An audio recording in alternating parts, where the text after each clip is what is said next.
जो मैंने सबू अच्छा आज मंत्रिमंडल रे से माने यूनिवर्सिटी हत्ता मारी ना से जापर ना कौ भली भाव में एजुकेटेड पिला मानकर भविष्य नष्ट हो जाऊँ लाइफटा नष्ट हो गला ये सरकार लाइफ नष्ट करदेला क्यारियर नष्ट कर दउछि ये सरकार रो अपारगता जोगु उच्च शिक्षा विभाग संपूर्ण भाव में जो भाव पंगु हो जाइछि निष्क्रियता जोगु आज राज्यपाल मध्य काठगड़ा छिड़ा होती साधारण लोकों सम्मुख में एप्रिल शेष पर्यंत अपेक्षा करवा नहले आगामी दिन में विजु युव जनता दल विजु छात्र जनता दल राजरास्ता को ओह्लैब प्रतिवाद करिब एवं आमे बाध्य हवा ये आंदोलन को तीव्र तीव्रतर करबा पई दुर्बार करबा पई।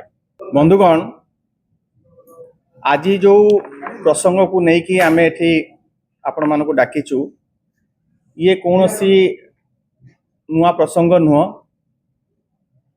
ये प्रसंग को आमे पूर्वरु मध्य उत्थापन करिथिलु राजरास्ता रे को मध्य आसीथिलु एवं कुलाधिपति को मध्य जाइकी तांकर कबाट मध्य ठक ठक करिथिलु निर्भर प्रतिश्रुति पाइथिलु आश्वासना पाइथिलु कुलाधिपति को जे खूब शीघ्र कुलपति चयन प्रक्रिया संपन्न हब किंतु दुख परितापर विषय ओडिशा रे गोटे अभूतपूर्व घटना घटुची वर्तमान unprecedented something which has never happened in the past. सरकार आसीची सरकार जाइची क्षमता को दल माने आसीचंती जाइचंती किंतु उच्च शिक्षा विभाग रो वर्तमान जो अवस्था जो भली भाव में उच्च शिक्षा विभाग संपूर्ण भाव में पंगु हो जाइची उच्च शिक्षा विभाग जो परी भाव में गोटे विपन्न अवस्था रे अच्छी ये अवस्था आगुरी केबे देखा दे नथला। मुझे कही रखा को चाहे उच्च शिक्षा विभाग अधीन रे थिबा 17टा यूनिवर्सिटी रु आज 14टा यूनिवर्सिटी रे कुलपति नाहांती एवं कुलपति चयन हबार जो विज्ञप्ति प्रकाश पाई आज को 10 मास तले एवं कुलपति पाई कि जो माने योग्य से माने तांकर आवेदन करिवार 9 मास बीती सारलानी किंतु इत्ते समय बीती जाइतला परे मध्य कौनसी सीरियसनेस आम ए सरकार कर देखि पारू ना एवं ये 17टी विश्वविद्यालय रे 1400 रु अधिक अध्यापक पदवी मध्य वर्तमान संपूर्ण रूपे खाली पड़ी एवं वाइस चांसलर जेहेतु नियुक्ति हो नहीं आर रिपिल इफेक्टा पड़ुची अध्यापक चयन रे कारण आपण मान समस्त जानिचंती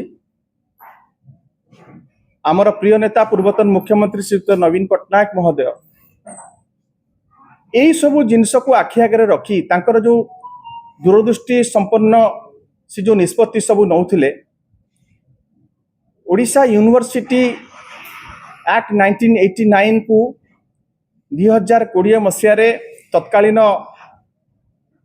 उच्च शिक्षा मंत्री अरुण साहू महोदय प्रस्ताव आनी जहाँ को पूर्वतन मुख्यमंत्री नवीन पट्टनायक महोदय अनुमोदन करथिले निष्पत्ति नैथिले एवं गो हेड सिग्नाल देथिले जोथि पई गोटे ऐतिहासिक एवं वैप्लविक परिवर्तन आसीथिला उच्च शिक्षा विभाग रे एवं अध्यापक नियुक्ति प्रक्रिया को संपूर्ण भाव में ओडिशा पब्लिक सर्विस कमिशन को दिया जायथिला आ द्वारा कौन होतिला नियमित व्यवधान रे अध्यापक नियुक्ति चलीथिला ओडिशार सबुठारु ब्रिलियंट पिला माने नियुक्ति पाउथिले creams of Odisha most selected microscopic minority intelligentsia sensitive sections of Odisha एमाने सबु नियुक्ति पाउथिले कौन सी कंप्लेन नथिला एवं ओपीएससी ता बाटरे नियुक्ति करथिला एवं कुलपति चयन किपरि भाव रे करा जाउथला कुलपति जो माने इनकम्बेंट कुलपति माने थिले वाइस चांसलर माने तांकर कार्यकाल 6 मास सरीबा पूर्वरु प्रक्रिया आरंभ हो जाउथिला। नुआ vice chancellor outgoing vice chancellor को फेयरवेल दौथिले, ये परंपरा थिला। कि आज माने करिसेंती कोन 14टी यूनिवर्सिटी रे वर्तमान काम चला भाइस चांसलर चली सीनियर प्रोफेसर मान।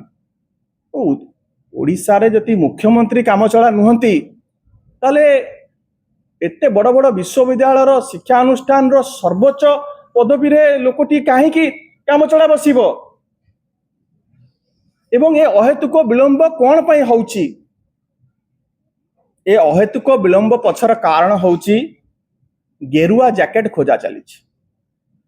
संघवादी किए, संघ अनुगामी किए, आरएसएस अनुगामी किए, ये गोटे गोष्ठी अच्छंती जे कुलाधिपति ऊपर चाप सृष्टि करुचंती, जे जहार पृष्ठभूमि आरएसएस रो थिबो, जे एबीवीपी माइंड रो हेइथिबो, जे राष्ट्रवादी शिक्षक संगठन रो आसीथिबो, ए भलिका चिंताधारा व्यक्ति माने बसिबे शिक्षा अनुष्ठान रो कुलपति हेकिना।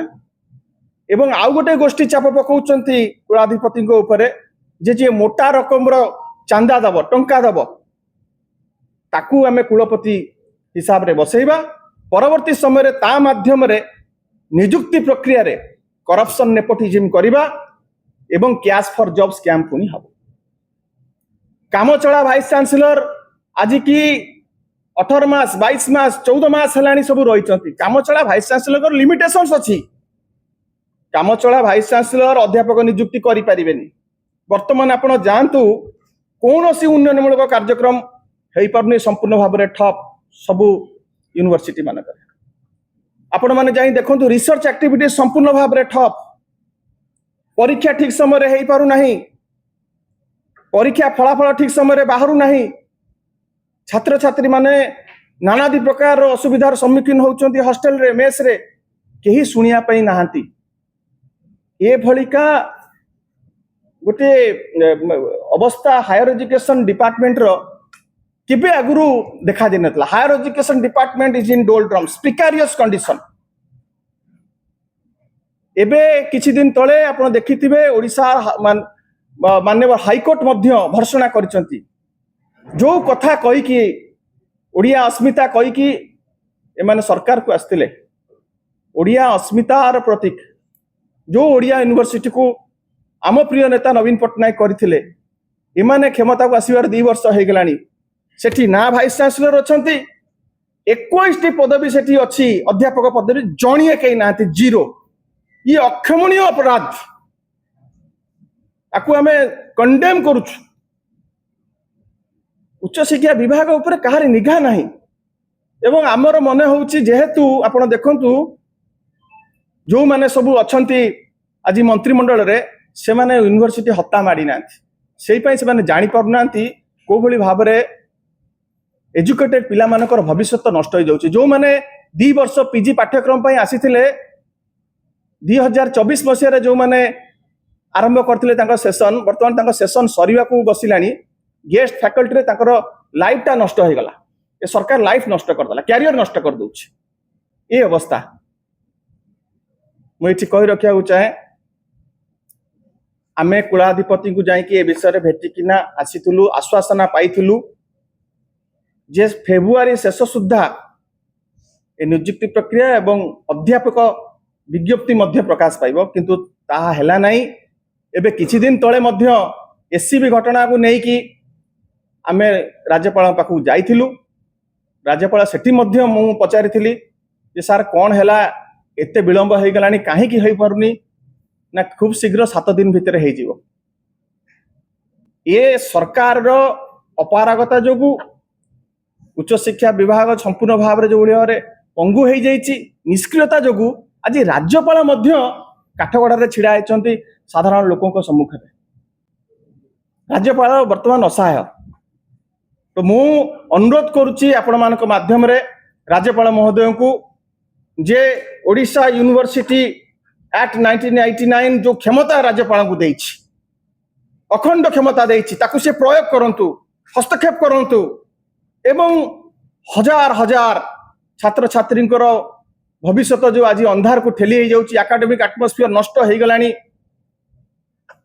से हस्तक्षेप करूँ राज्यपाल महोदय एवं आमे एप्रिल शेष पर्यंत अपेक्षा करवा नहले आगामी दिन में विजु युव जनता दल विजु छात्र जनता दल राजरास्ता को ओह्लैब प्रतिवाद करिब एवं आमे बाध्य हवा ये आंदोलन को तीव्र रु तीव्रतर करने दुर्बार करने एवं चयन प्रक्रिया रे मुझे कही रखा चाहे पॉलिटिकल और आइडियोलॉजिकल प्रभाव को संपूर्ण भाव में दूर रे रखंतु मुक्त रखंतु एवं यूनिवर्सिटी ऑटोनॉमी को सम्मान दियंतु ताकू सुरक्षित रखंतु।